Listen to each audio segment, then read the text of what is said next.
Election అప్డేట్స్ను అందరికంటే ముందుగానే తెలుసుకోవాలంటే ఈరోజే ఆర్టీవీ లైవ్ యాప్ని మీ మొబైల్లో డౌన్లోడ్ చేసుకోండి.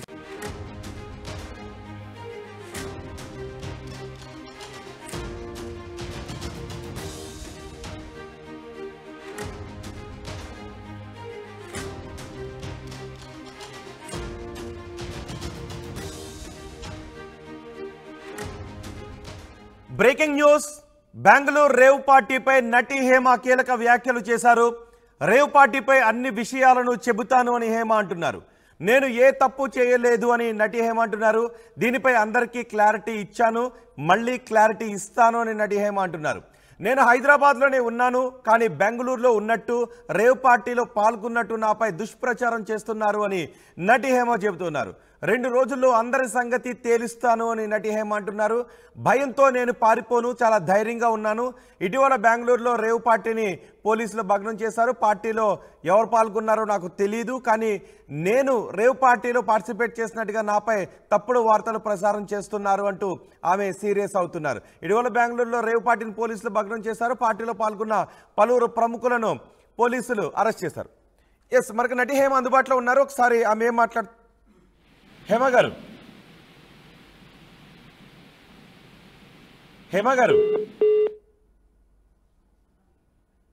ఎస్, నటి హేమకు మేము కాల్ చేసే ప్రయత్నం చేసాం. హేమ లిఫ్ట్ చేశారు, మళ్ళీ ఫోన్ కట్ చేశారు. ఒకసారి మళ్ళీ ట్రై చేద్దాం. సార్ ఒకసారి ట్రై చేయండి.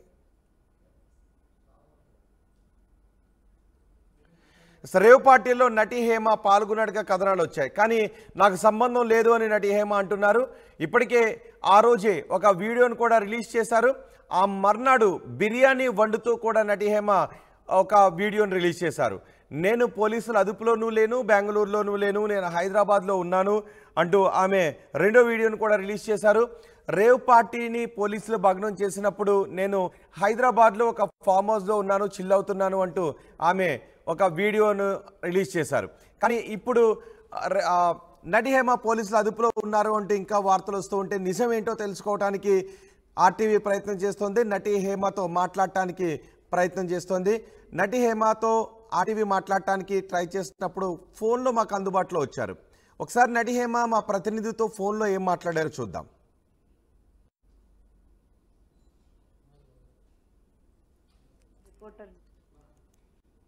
ఓకే, అయితే మ్యామ్ ఇప్పుడు రీసెంట్ గా మీ మీద ఒక ఎలిగేషన్ వచ్చింది కదా?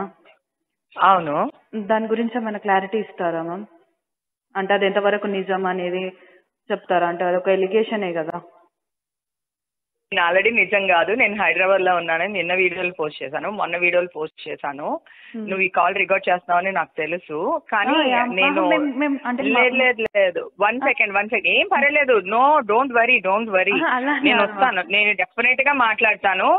నేను తెలుసు కదా, నేను చాలా లేదు నేను ఒక్కరికి ఇద్దరికి ఇవ్వను.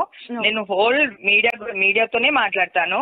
కాకపోతే నాకు కావాల్సినవన్నీ కరెక్ట్ గా వచ్చిన తర్వాత చెప్తాను. ఎందుకంటే ఫస్ట్ ఆఫ్ ఆల్ నేను ఏ తప్పు చేయలేదు. ఇక్కడ ఉండి బిర్యానీ వీడియోలు పెట్టి నేను మీ వాళ్ళకి మొన్న కూడా మీ వాళ్ళ 4-5 ఛానల్ వాళ్ళతో వీడియో కాల్ మాట్లాడాను. నేను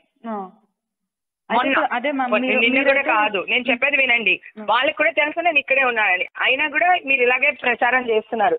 చేయండి, ఒక 2 రోజులు నేనే వస్తా బయటికి, నేనే చెప్తాను, అందరి పని చెప్తా, అందరితో మాట్లాడతా.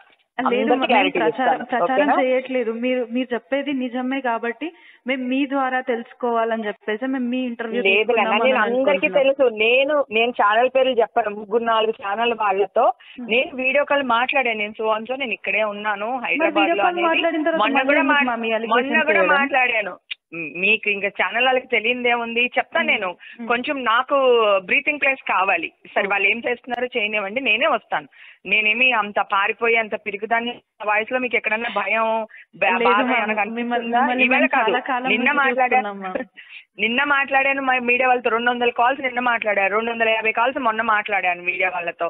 అందరు కాల్స్ ఎత్తుతూనే ఉన్నాను. ఒక్క రీజన్ ఆలోచించండి, ఇన్ని ఫోన్ కాల్స్ నేను ఎట్లా ఎత్తగలుగుతాను? అంత పెద్ద ఇష్యూలో ఉంటే ఫోన్ నా దగ్గర ఉంటుందా? చిన్న కామన్ సెన్స్ లేదయ్యా ఎదవలకి. అదే మ్యామ్, అందుకే రాంగ్ గా ప్రచారం చేస్తున్నారు కదా. అయితే ఈ సిచ్యువేషన్ చేయనివ్వండి, వాళ్ళు ఎంత దూరం వెళ్తారో వెళ్ళనివ్వండి, నేను మాట్లాడతాను. నేను మాట్లాడి చేస్తాను. నేను వస్తా.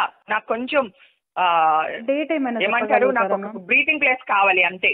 సో అందరితో మాట్లాడుతున్నారు. 3 days నుంచి మొత్తం 500-600 కాల్ పికప్ చేశాను నేను. మార్నింగ్ నుంచి టిల్ నైట్ 12:30 వరకు కాల్ అటెండ్ చేస్తూనే ఉన్నాను. ఓకే, చెప్తా ఎందుకు వచ్చిందో, ఎలా వచ్చిందో, ఎవడు చేపిస్తున్నాడో, దీని వెనకాల ఎవడున్నాడో, ఎవడు నన్ను బల్లం. తనకి రేవ్ పార్టీకి సంబంధం లేకపోయినప్పటికీ నాపై ఈ విధంగా దురుద్దేశంతో తప్పుడు వార్తను ప్రసారం చేస్తున్నారు అని నటి హేమ అంటుంది. 2 రోజుల్లో నేను బయటకు వస్తాను, నేను రేవ్ పార్టీలో పాల్గొనకపోయినా అక్కడ ఉన్నాను అని చెప్పిన వాళ్ళందరిపైన, రూమర్స్ స్ప్రెడ్ చేసిన వాళ్ళందరిపైన చెప్తాను అని నటి హేమ అంటున్నారు. మా ప్రతినిధి అనేంద్ర మనకు అందుబాటులో ఉన్నారు. అనేంద్ర, నటి హేమ పోలీసుల అదుపులో ఉన్నారు, రేవ్ పార్టీలో ఆమె పాల్గొన్నారు, పోలీసులు అరెస్ట్ చేశారు అంటూ వార్తలు వచ్చాయి. నేషనల్ మీడియా కూడా అవే వార్తల్ని ప్రసారం చేసింది. కానీ నటి హేమ నాకు సంబంధం లేదు అని నటి హేమ అంటున్నారు. ఆర్టీవీ కూడా ఇప్పుడు ఆమెతో మాట్లాడడానికి ప్రయత్నం చేస్తుంటే ఫోన్ కట్ చేస్తున్నారు. అంతకుముందు మన ప్రతినిధి మాట్లాడినప్పుడు 2 రోజుల్లో నేను బయటకు వచ్చి అన్నీ చెప్తానంటున్నారు. నటి హేమ ప్రస్తుతం ఎక్కడున్నారు? ఎందుకు నటి హేమ రేవ్ పార్టీలో ఉన్నట్టుగా వార్తలు వచ్చాయి? ఎస్ రోహిత్, ఇటీవల జరిగిన బెంగళూరు రేవ్ పార్టీలో దాదాపు 100 మందికి పైగా ఉన్నా కానీ అన్ని మీడియా ఛానల్స్లో నటి హేమ పేరు వినిపించడానికి ప్రధానంగా కారణం తను రిలీజ్ చేసిన వీడియో. ఫస్ట్ తను రిలీజ్ చేసిన వీడియో అండ్ ఇంకా తర్వాత పోలీస్ వారు ఒక ఫోటో కూడా పోస్ట్ చేశారు. ఆ వీడియోని చూసి తను అక్కడి నుంచే ఈ వీడియో చేశారు, దాని మీద ఇన్వెస్టిగేషన్ కూడా జరుగుతుంది అని చెప్పేసి సో కమిషనర్ దయానంద్ అక్కడి నుంచి చెప్పారు అనే వార్తలు అయితే వచ్చాయి. బట్ తర్వాత చూస్తే మళ్ళీ తర్వాత తను బిర్యానీ చేస్తూ నిన్న కూడా ఒక వీడియో పోస్ట్ చేశారు. ఆ వీడియోలో మాత్రం అసలు ఏం జరిగింది, అసలు తను ఎక్కడుంది అనే విషయాన్ని మాత్రం ప్రస్తావించలేదు. అయితే ఇక్కడ వస్తున్న అనుమానాలు ఏంటంటే అక్కడ దాదాపు 100 మంది ఉన్నా కానీ హేమ పేరు బయటికి ఎలా వచ్చింది, హేమ పేరు మాత్రమే ఎందుకు వినిపిస్తుంది? అక్కడ మోడల్ హేమ అనే వ్యక్తి ఉన్నారు, బెంగళూరుకు సంబంధించిన మోడల్ హేమ అనే వ్యక్తి ఉన్నారు. ఆ వ్యక్తి పేరుని నటి హేమ తెలుగు యాక్ట్రెస్గా సో అక్కడ సిపి దయానంద్ గారు చెప్పకపోయినా కానీ ఇక్కడ మీడియా ఛానల్స్ అక్కడ నుంచి ప్రచారం స్టార్ట్ చేశాయి. సో తర్వాత ఆ నేషనల్ మీడియాలో కానీ ఇక్కడ మీడియాలో కానీ అన్ని మీడియా ఛానల్స్లో తన మీద వార్తలు ఇట్లా వస్తూ ఉన్నాయి. సో తన పరువు తీసే విధంగా తను లేకపోయినా కానీ దీంట్లో ఇరికించే విధంగా ఇట్లా నా మీద వార్తలు స్ప్రెడ్ చేశారు. సో నేను ఒక 2 రోజుల్లో బయటకు వచ్చి సో నా మీద ఎవరెవరైతే సో ఇట్లా కావాలని చేశారో వాళ్ళందరి మీద నేను యాక్షన్ తీసుకుంటాను అని చెప్పేసి మన ప్రతినిధి మాట్లాడినప్పుడు కూడా తను చెప్పడం జరిగింది. కానీ ఇక్కడ భారీ మొత్తంలో ఆ రేవ్ పార్టీ అనేది అక్కడ క్రికెట్ బెట్టింగ్కి సంబంధించి జరుగుతుంది. అక్కడ క్రికెట్ బెట్టింగ్కి సంబంధించి అక్కడ సెలబ్రిటీస్ కానీ ఇక్కడ డబ్బులున్న వాళ్ళందరూ కూడా అక్కడ నైట్ అంతా క్రికెట్ బెట్టింగ్ జరిగింది అనేది కూడా వార్తలు వస్తూ ఉన్నాయి. దీనికి సంబంధించి నటి ఆశీరాయ్ కూడా స్పందించారు. సో అక్కడ బర్త్డే పార్టీ అని చెప్పేసి నన్ను వాసు అన్నయ్య పిలిస్తే నేను బర్త్డే పార్టీ అని చెప్పేసి వెళ్ళాను. అక్కడ అసలు ఏం పార్టీ అనేది కూడా నాకు తెలియదు, అక్కడ ఏం జరుగుతుందో కూడా నాకు తెలియదు. కేవలం బర్త్డే పార్టీ అని చెప్పడం వల్లే, నాకు ఇన్విటేషన్ ఇవ్వడం వల్లే నేను వెళ్ళాను. సో అక్కడ బర్త్డే పార్టీయే అని చెప్పేసి తను చెప్పడం జరిగింది. సో అక్కడ ఏం జరిగిందో తనకు అసలు తెలియదు అని కూడా, సో నేను ఆడపిల్లని నాకు సపోర్ట్ చేయండి అని చెప్పేసి తను చెప్పడం జరిగింది. సో కానీ మొత్తం చూసుకుంటే ఇప్పుడు 100 మందిలో ఎంతమంది తెలుగు యాక్టర్స్ ఉన్నారు, ఎక్కడెక్కడి నుంచి వచ్చారు, అక్కడ డ్రగ్స్ ఎంతవరకు దొరికినాయి, సో డ్రగ్స్ దాదాపు 2 కోట్ల వరకు విలువ చేసే డ్రగ్స్ కూడా అక్కడ స్వాధీనం చేసుకున్నారని చెప్పేసి వార్తలు వస్తూ ఉన్నాయి. సో కానీ హేమ మీద ఎక్కువగా ప్రచారం జరిగింది. ఈ హేమ మాత్రం దీనికి సంబంధించి ఒక 2 రోజుల్లో బయటకు వచ్చి నేను క్లారిటీ ఇస్తాను, నేను ఎక్కడున్నాను, నేను ఏం చేస్తున్నాను, నా మీద ఎందుకు చేశారు, ఎలా చేశారు, ఎవరు చేశారు అని చెప్పేసి హేమ చెప్పడం జరిగింది. హేమకి సంబంధించిన సన్నిహితులతో కూడా నేను నిన్న మాట్లాడితే వాళ్ళు కూడా చెప్పడం జరిగింది. హేమకి సంబంధించి అయితే హేమకి ఇటువంటి అలవాట్లు అయితే ఉండే అవకాశం లేదు.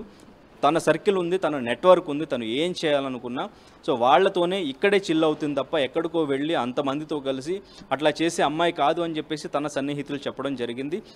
హేమ కూడా బెంగళూరుకు సంబంధించిన హేమానే. సో మన వాళ్ళు అక్కడ నుంచి కూడా మిస్గైడ్ చేస్తూ తన పేరును ప్రచారం చేస్తూ వచ్చారు. సో ఇంకా అదే ప్రచారం జరుగుతుంది. తను ఇప్పుడైతే అంటే పక్క స్టేట్ నుంచి వచ్చిన వార్త కాబట్టి దాని మీద ఎలా రియాక్ట్ అవ్వాలి, ఎటువంటి యాక్షన్ తీసుకోవాలనేది ఆలోచించి ఒక 2-3 రోజుల తర్వాత తను బయటకు వచ్చి సో ఏం చేస్తుంది అనేది కూడా ఒక ఉత్కంఠగా మారింది. సో ఇటువంటి వాటిని ఎలా ఖండిస్తుంది, ఎలా ప్రూవ్ చేస్తుంది, అసలు ఉందా లేదా అనే వార్తలు ఇప్పటికీ కూడా ఎటువంటి క్లారిటీ లేకుండానే మొత్తం ప్రచారం జరిగింది. దాని మీద అయితే హేమానే ఫుల్గా క్లారిటీ బయటకు వచ్చి ఇచ్చే పరిస్థితి అయితే కనిపిస్తుంది. రోహిత్, రైట్ అనేంద్ర, 2 రోజుల్లో నేను బయటకు వచ్చి అన్ని విషయాలపైన క్లారిటీ ఇస్తాను అని నటి హేమ అంటున్నారు. నటి హేమ ఆర్టీవీ ప్రతినిధితో ఏం మాట్లాడారో మరోసారి చూద్దాం. ఆర్టీవీ నుంచి కాల్ చేస్తున్నాం, రిపోర్టర్ నేను మాట్లాడుతున్నా. ఓకే. అయితే మ్యామ్ ఇప్పుడు రీసెంట్ గా మీ మీద ఒక ఎలిగేషన్ వచ్చింది కదా, అవును. దాని గురించి ఏమైనా క్లారిటీ ఇస్తారా మ్యామ్? అంటే అది ఎంతవరకు నిజం అనేది చెప్తారా? అంటే అదొక ఎలిగేషనే కదా. నేను ఆల్రెడీ నిజం కాదు, నేను హైదరాబాద్ లో ఉన్నాను. నిన్న వీడియోలు పోస్ట్ చేశాను, మొన్న వీడియోలు పోస్ట్ చేశాను. నువ్వు ఈ కాల్ రికార్డ్ చేస్తున్నావు అని నాకు తెలుసు, కానీ నేను లేదు 1 సెకండ్ ఏం పర్వాలేదు. No, don't worry. నేను వస్తాను, నేను డెఫినెట్ గా మాట్లాడతాను. నేను తెలుసు కదా, నేను చాలా లేదు నేను ఒక్కరికి ఇద్దరికి ఇవ్వను. నేను హోల్ మీడియాతోనే మాట్లాడతాను. కాకపోతే నాకు కావాల్సినవన్నీ కరెక్ట్ గా వచ్చిన తర్వాత చెప్తాను. ఎందుకంటే ఫస్ట్ ఆఫ్ ఆల్ నేను ఏ తప్పు చేయలేదు. ఇక్కడ ఉండి బిర్యానీ వీడియోలు పెట్టి నేను మీ వాళ్ళకి మొన్న కూడా మీ వాళ్ళ 4-5 ఛానల్ వాళ్ళతో వీడియో కాల్ మాట్లాడాను నేను. నిన్న కూడా కాదు, నేను చెప్పేది వినండి. వాళ్ళకి కూడా తెలుసు నేను ఇక్కడే ఉన్నానని. అయినా కూడా మీరు ఇలాగే ప్రచారం చేస్తున్నారు. చేయండి, ఒక 2 రోజులు నేనే వస్తా బయటికి, నేనే చెప్తాను, అందరి పని చెప్తా, అందరితో మాట్లాడతా. ప్రచారం చేయట్లేదు, మీరు చెప్పేది నిజమే కాబట్టి మేము మీ ద్వారా తెలుసుకోవాలని చెప్పేసి మేము మీ ఇంటర్వ్యూ లేదు. నేను అందరికీ తెలుసు. నేను ఛానల్ పేర్లు చెప్పాను, 3-4 ఛానల్ వాళ్ళతో నేను వీడియో కాల్ మాట్లాడాను. నేను ఇక్కడే ఉన్నాను హైదరాబాద్ లో. మొన్న కూడా మాట్లాడాను. మీకు ఇంకా ఛానల్ వాళ్ళకి తెలియదేముంది, చెప్తాను నేను.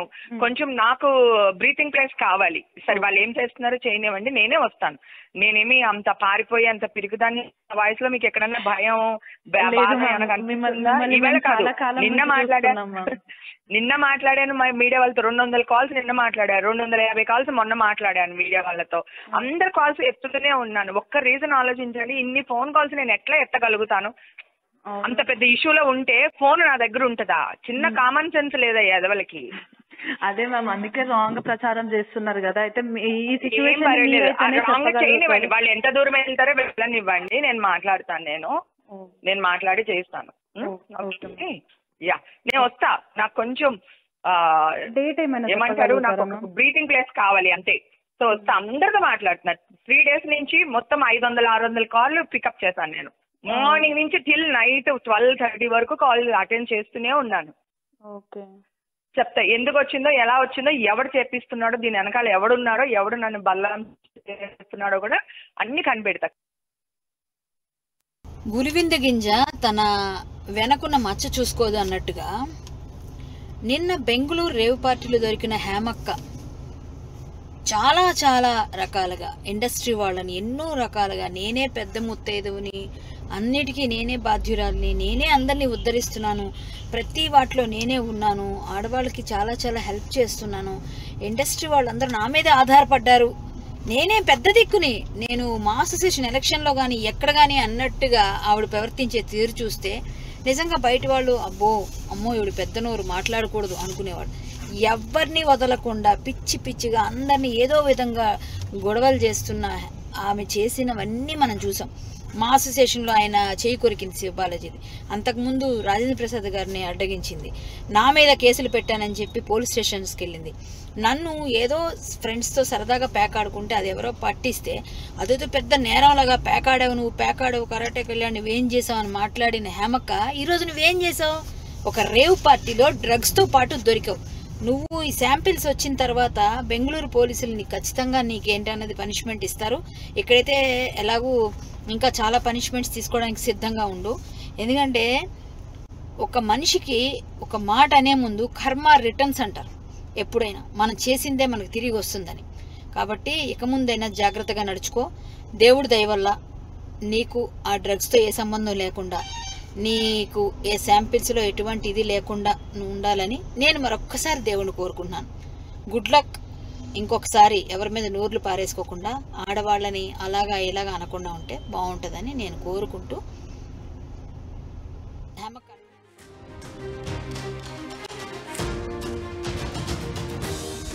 మరిన్ని వీడియోస్ కోసం ఛానల్ ని సబ్స్క్రైబ్ చేయండి. లేటెస్ట్ అప్డేట్స్ కోసం వాట్సాప్ ఛానల్ ని ఫాలో చేయండి. అండ్ లింక్ డిస్క్రిప్షన్ లో ఉంది.